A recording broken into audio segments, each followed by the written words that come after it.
Good morning and welcome. Sorry for the late start. This is our first service on Sunday mornings, and it's our Bible prophecy update that we do weekly. We have two services. The second service will be live streamed at 11:15 a.m. Hawaii time. And today we are going to be in the book of Hebrews, where we're going through our verse-by-verse study, and we'll finish, Lord willing, chapter 6. And today's message is a message of hope, and how it is that hope is that which can greatly encourage us as an anchor for our soul in the midst of life's storms. Are you in a storm today? Well, there's hope. For those of you that are watching on YouTube or Facebook, we want to encourage you to go directly to jdfarag.org. There you will be able to view the update in its uncensored entirety, and that is only available for viewing on the site. All right, let's get to it. For today's update, I want to talk with you about what it is that we can expect to happen prior to the rapture of the church of Jesus Christ. Please know that these are in no way to be seen as predictions. Rather, they are biblical conclusions based on the current trajectory aligning with Bible prophecy. By that I mean, with all that's happened heretofore and the swiftness with which everything is happening now, this is what is very likely to happen next and likely to happen fast. I'm going to paint the canvas with a broad brush in three arenas: economically, governmentally, and religiously. And the common denominator with all three of them is that they point to the imminent return of Jesus Christ in the rapture of the church. When I say imminent, I mean imminent. It can happen any minute. Imminent. Any minute. I'll give you some time on that one. I know it's early. It's my hope and my prayer, and this is really the purpose of these weekly prophecy updates. It's that all of us will have an urgency to get Jesus to people and people to Jesus as fast as we can. We have little time. I would even say we have no more time. While we're not yet in the tribulation, we can certainly expect to see prophecy fulfilled during the tribulation begin to come to pass before the tribulation. Does that make sense?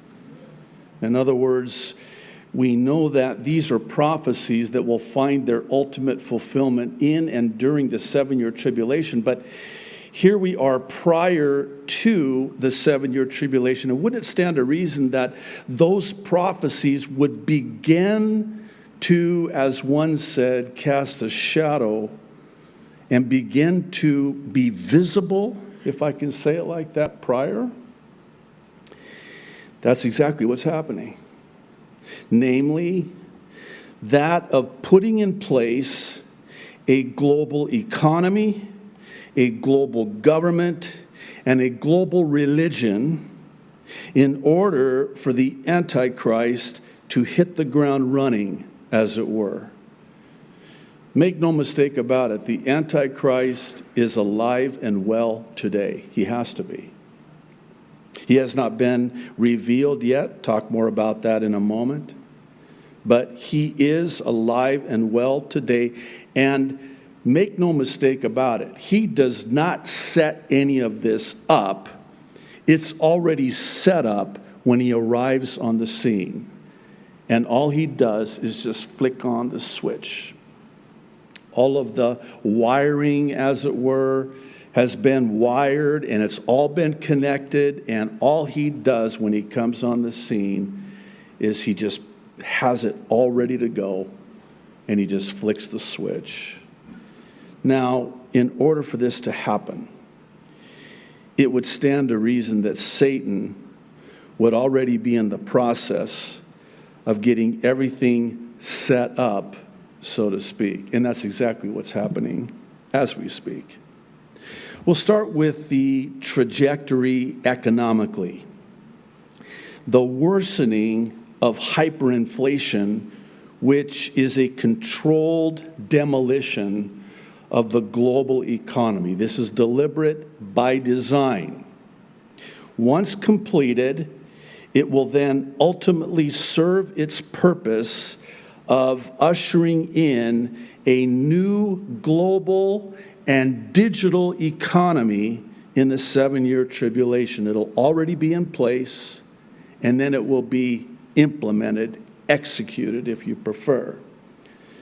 By way of an illustration, it's like having a balloon that's been hyperinflated only to have someone come along and pop it at the right time so as to replace it with something different. That's what's happening right now.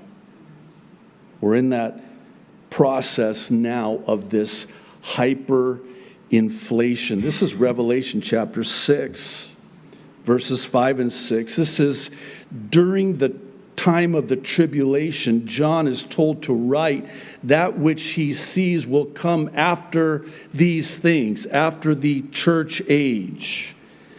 And it would seem that this is sometime at the beginning of the tribulation. Chapters 6 through 19 of Revelation are all about the 7-year tribulation. So John writes, verse 5, Revelation 6, when the Lamb opened the third seal, I heard the third living creature say, "Come." I looked, and there before me was a black horse. Its rider was holding a pair of scales in his hand. This is commerce, buying and selling and trading. Then I heard what sounded like a voice among the 4 living creatures saying, 2 pounds of wheat for a day's wages, and 6 pounds of barley for a day's wages, and do not damage the oil and the wine. In other words, it will take an entire day's wages just to buy the ingredients for a loaf of bread. That's called hyperinflation. On Tuesday, the Daily Wire published an article about how inflation for food prices will hit 10 to 14% by October. Now, I happen to think that that is a very low number. And let's just say that that is the number and put this in perspective. One's grocery receipt will be $10 to $14 more for every $100 of groceries. I'm thinking it's more like you pay twice as much to get half as much as what you used to be able to get. It's the age-old supply-demand principle, right? So if you have a depleted supply, you create an increasing demand, and it's cyclical because the increasing demand further exacerbates the already depleted supply. And when that happens, prices go up. That was Tuesday, but on Monday, The Hill posted an article titled Inflation Data Deception. It's a very interesting read. In it they say, in light of the presently pervasive inflation fear, consumers and businesses are likely to expect higher future prices. As a result, consumers will increase their demand for goods and services before they become more expensive. And businesses will raise their prices because they expect to pay more for labor and material. The U.S. Bureau of Labor and Statistics measures changes in inflation rate, or CPI shifts, based on more than 200 items that consumers are said to buy and consume. These include the following 8 broad categories, as well as their relative weights. Listen to these percentages. Food and beverage, 14.6%. Housing, 42.6%. Not in Hawaii. Don't get me started on that one. Transportation, 15.3%. Apparel, 3%. Medical care, 8.5%. Recreation, 5.7%. Education and communication, 7%. Other goods and services, 3.2%. Each of these categories was drastically affected during and post-pandemic in ways that cannot possibly be accurately captured by the CPI. The first 3, which amount to, let this number sink in, 72.5% of the index, provide ample illustration. Dare I say, you ain't seen nothing yet.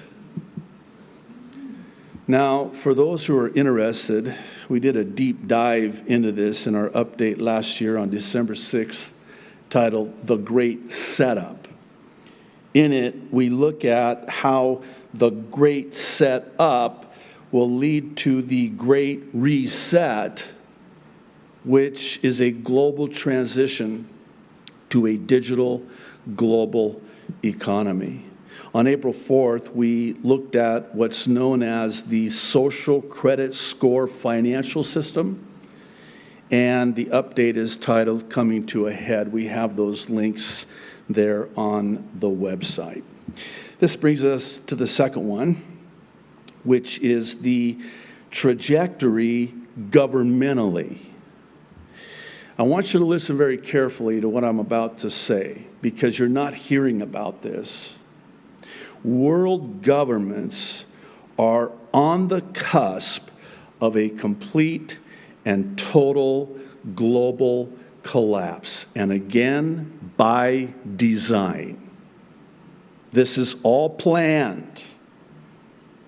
And it's by design to ultimately reach its intended end in the 7-year tribulation by ushering in this final global governance.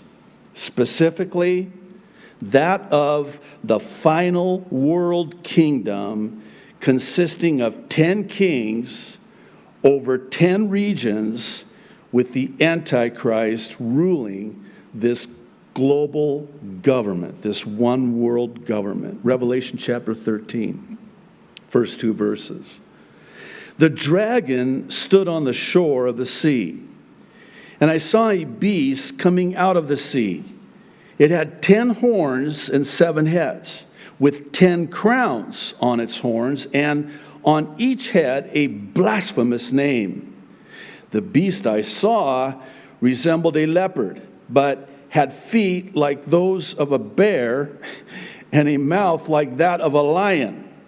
The dragon gave the beast his power and his throne and great authority. Now, these 10 horns in Revelation are synonymous with the 10 toes of Daniel. Let me read chapter 2, beginning in verse 40.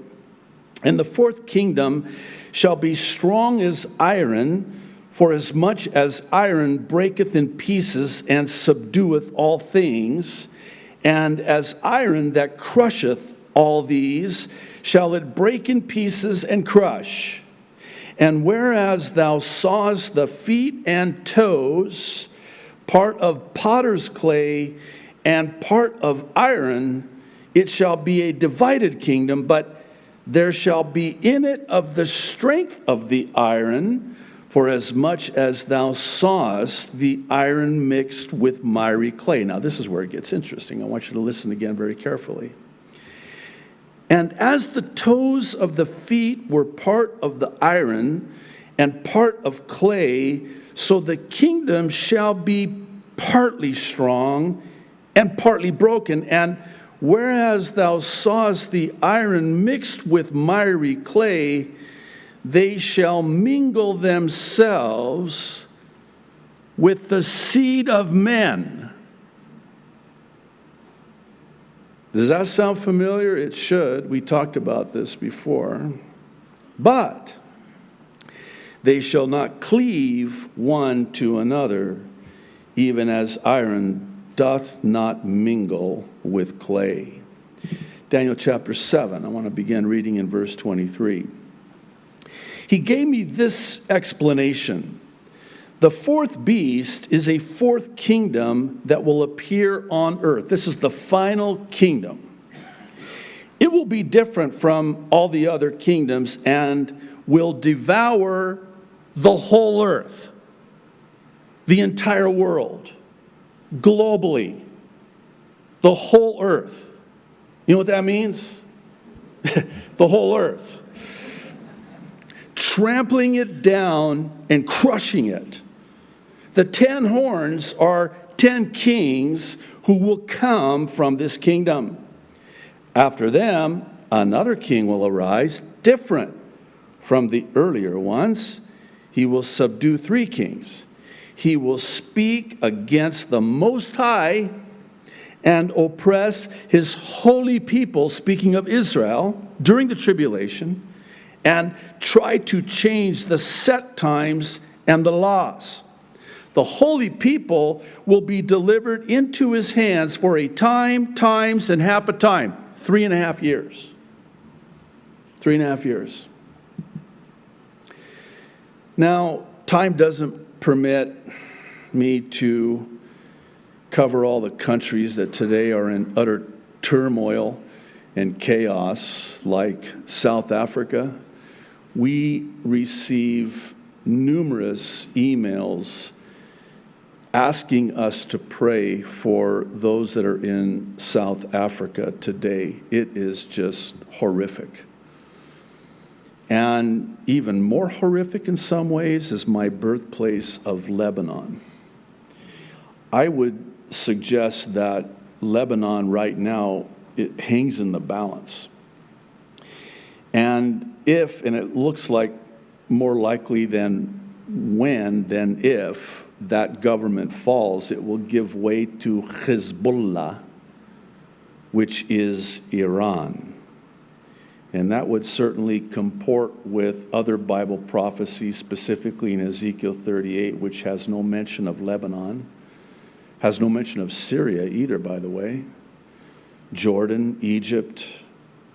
Well, all of these countries, even now, are on the verge of collapse. And this is, again, by design.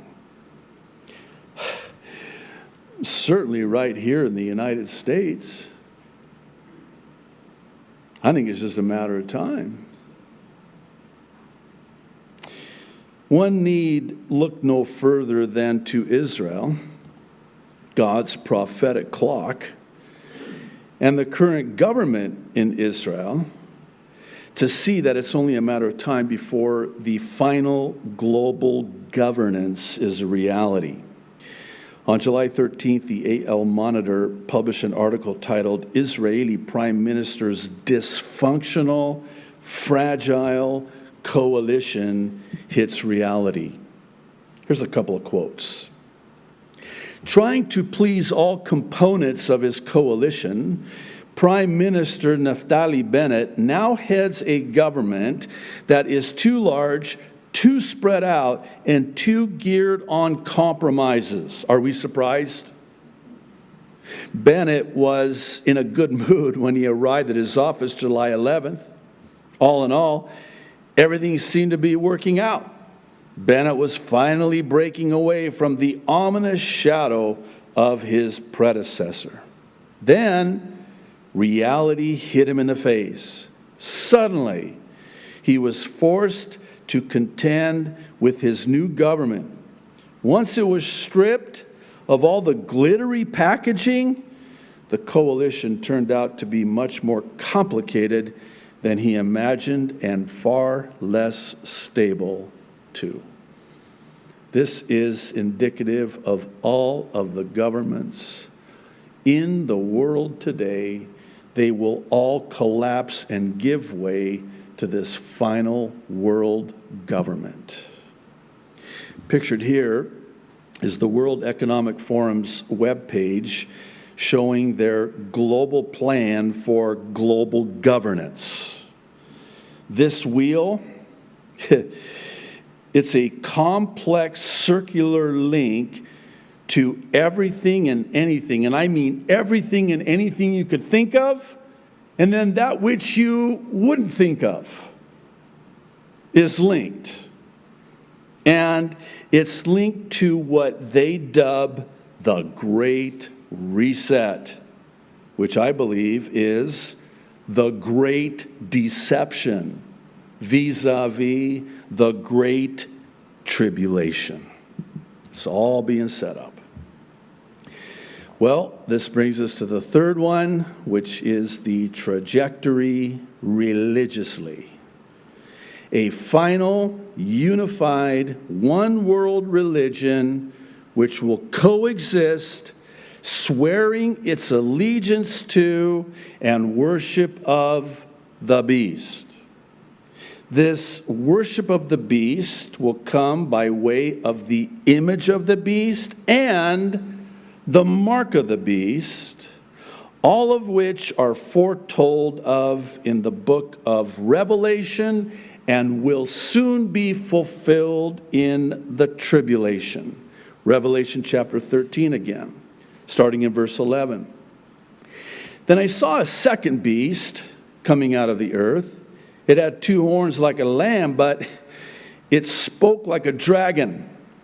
It exercised all the authority of the first beast on its behalf and made the earth, the whole world, and its inhabitants worship the first beast, whose fatal wound had been healed.